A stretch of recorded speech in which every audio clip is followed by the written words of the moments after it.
two bells have fallen off. Yep, 2 bales fell off. 2 bales came down.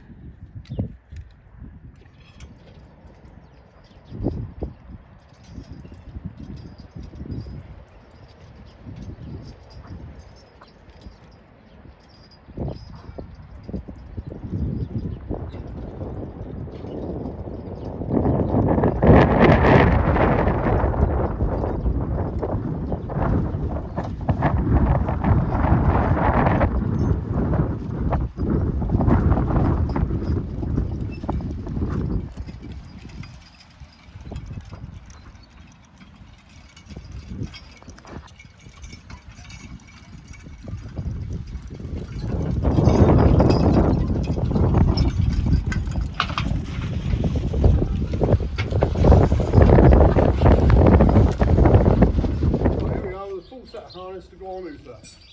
And we come out with collar over one shoulder. The Haines have already got the bridle on, just to save walking backwards and forwards. And actually Uther now going to have a collar size. Getting a big fat stallion neck on you, aren't you? Oh, there's the boy. On the big part, then turn, then just comfortably get the hand in. Probably hurt about that one.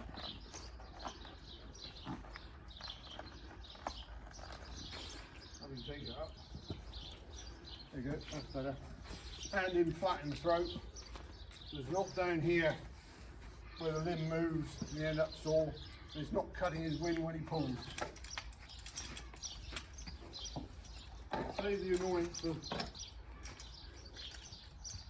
unzip the Haines off because we're going to shut the grass rein in, put the bridle on the floor, Haines. You may have to let you hang out. No, they'll fit. And of all the bits that are most important, the bit of the Haine, if they won't quite come down, just give them a bit of a tap on the bed knobs and they'll come down, and we're just about going to get that down. But don't look round there, that's not helping. There you go, boy. Now,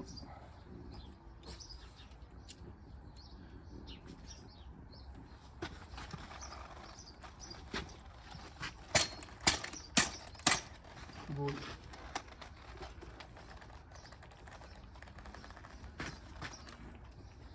There we go, and that is a good tight fit on the collar so it doesn't move. And the breast strap I always leave hanging on the near side, left hand side, so when you put the harness on it doesn't end up hung up under the rest of it, and also I haven't got that weight to throw over the horse.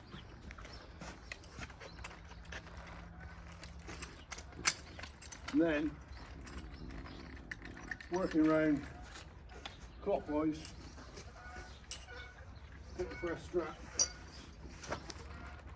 the breeching strap, connect them, come around here.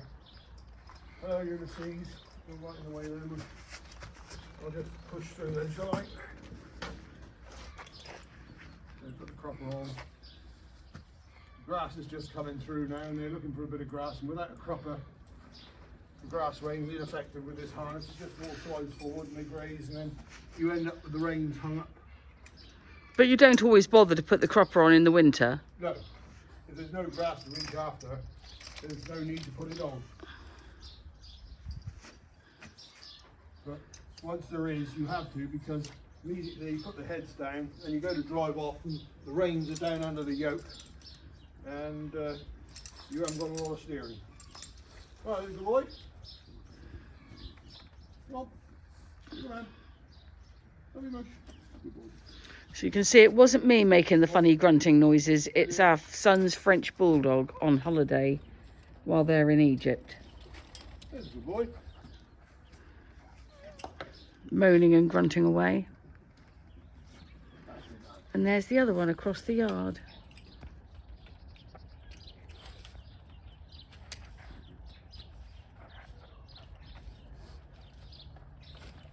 the grass range just goes up, shortens up and clips up. So you can't get your old little head on the floor. Horrible little head. Did you hear what he said, Ulysses?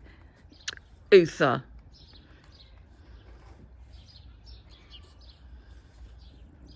There you go.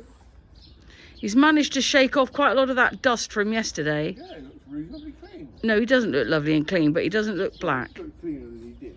He is a very, I mean, for a stallion, he's absolutely lovely nature, except two geldings.